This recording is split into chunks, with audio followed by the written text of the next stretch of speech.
Hello बच्चों, मैं आपकी हिंदी टीचर बोल रही हूँ। कक्षा 6 स्टैंडर्ड 6 हिंदी पाठ्य पुस्तक का पहला पाठ पढ़ाने जा रही हूँ, जिसका नाम है वीरों की पूजा। हमारा पहला पाठ एक कविता है जिसका नाम है वीरों की पूजा।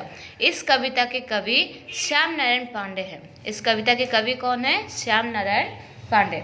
इस कविता में कवि सन्यासी से बात करते हैं और वो जानना चाहते हैं कि सन्यासी चित्तौड़ दिशा की ओर क्यों जा रहे हैं। इस कविता में चित्तौड़ राज्य के वीरों के बारे में बोला गया है। चित्तौड़ राज्य राजस्थान में है। चित्तौड़ वीरों की ऐसी एक पवित्र भूमि है जहां पर वीरों ने अपनी राज्य के स्वतंत्रता की रक्षा के लिए स्वयं को बलिदान कर दिया और स्त्रियों की भी वीर गाथाएं बोला गया है। इसलिए यहाँ पर वीरों की पूजा के बारे में बोला गया है। तो बच्चों, मैं अभी कविता पढ़ रही हूँ। कविता के साथ साथ इसका अर्थ भी बताऊंगी। थाल सजाकर किसे पूजने चले प्रातः ही मतवाले, कहाँ चले तुम राम नाम का पीताम्बर तन पर डाले। इसका यह अर्थ है, कवि सन्यासी से पूछ रहे हैं कि तुम इतनी सुबह सुबह अपना थाल सजाकर किसकी पूजा करने जा रहे हो। तुम राम नाम का पीले कपड़े पहनकर कहाँ जा रहे हो। चले झूमते मस्ती से तुम क्या अपना पथ आए भूल, कहाँ तुम्हारा दीप चलेगा कहाँ चढ़ेगा माला फूल। यहाँ पर कवि सन्यासी से बोल रहे हैं, कहीं तुम अपना रास्ता तो भूल नहीं गए। तुम्हारी थाली में स्थित ये दीप कहाँ जलेगा, ये माला फूल कहाँ चढ़ेगा। इधर प्रयाग ना गंगा सागर, इधर ना रामेश्वर काशी, यहाँ किधर है तीर्थ तुम्हारा, कहाँ चले तुम सन्यासी। सन्यासी से बोल रहे हैं, यहाँ ना तो गंगा सागर है, ना ही प्रयाग, ना ही रामेश्वर, ना ही काशी, और तुम्हारा कोई भी तीर्थ स्थान इस और नहीं जा रहा है। मुझे ना जाना गंगा सागर, मुझे ना रामेश्वर काशी, तिथरा चित्तौड़ देखने को मेरी आंखें प्यासी।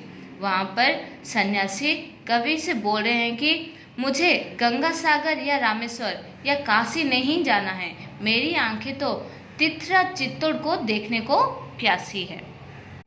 अपने अचल स्वतंत्र दुर्ग पर सुनकर वेरी की बोली, निकल पड़ी लेकर तलवार जहां जवानों की टोली। यहाँ पर चित्तौड़ राज्य के राजा और सैनिक के बारे में बोला गया है। वे अपने राज्य की रक्षा करने के लिए शत्रु की एक आवाज पर जवानों की टोली तलवार लेके निकल पड़ते थे।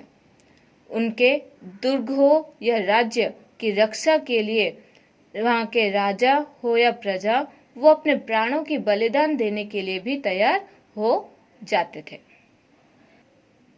जहाँ आन पर माँ बहनों की जला जला पावन होली, वीर मंडली गर्भित सोच से जय माँ की जय जय बोली।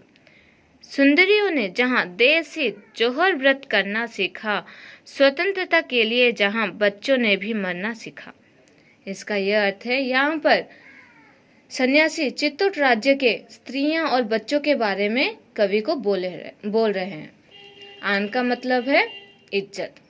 इस राज्य में जब राजा युद्ध करने के लिए जाते हैं, अगर वो दुर्भाग्यवशतः युद्ध में हार जाते हैं या वीरगति प्राप्त करते हैं, इसका मतलब है अगर मृत्युवरण हो जाता है, उनकी पत्नियां अपनी इज्जत और आत्मसम्मान की रक्षा करने के लिए जौहर व्रत करते हैं। जौहर व्रत का ये अर्थ है कि चित्तौड़ राज्य के जब राजा अगर युद्ध करते समय हार गए या उनका मृत्युवरण हो गया, तो उनकी स्त्रियां दूसरे राजाओं के पास अपना मस्तक ना झुकाकर वो एक अग्निकुंड में जय भवानी का जयकार लगाकर बड़े हिम्मत के साथ उसमें कूद जाते हैं। इस राज्य के छोटे छोटे बच्चे भी राज्य के कल्याण के लिए क्या करते हैं, अपने जान की बाजी लगा देते हैं। वहीं जा रहा पूजा करने, लेने सतियों की परधूल, वहीं हमारा दीप जलेगा वहीं चढ़ेगा माला फूल। सन्यासी कवि से बोल रहा है, मैं उस चित्तौड़ की पवित्र भूमि को पूजा करने जा रहा हूँ। वहाँ के स्त्रियों के जो हिम्मत है, उन्हीं स्त्रियों के परधूल को अपने माथे पर लगाने जा रहा हूँ। वहीं पे मेरा माला और फूल चढ़ेगा और वहीं पे मेरा दीप जलेगा। ये था हमारे पहले पाठ कविता के अर्थ। आप लोग एक बार पढ़ो, उसे 2 बार अभ्यास करने की कोशिश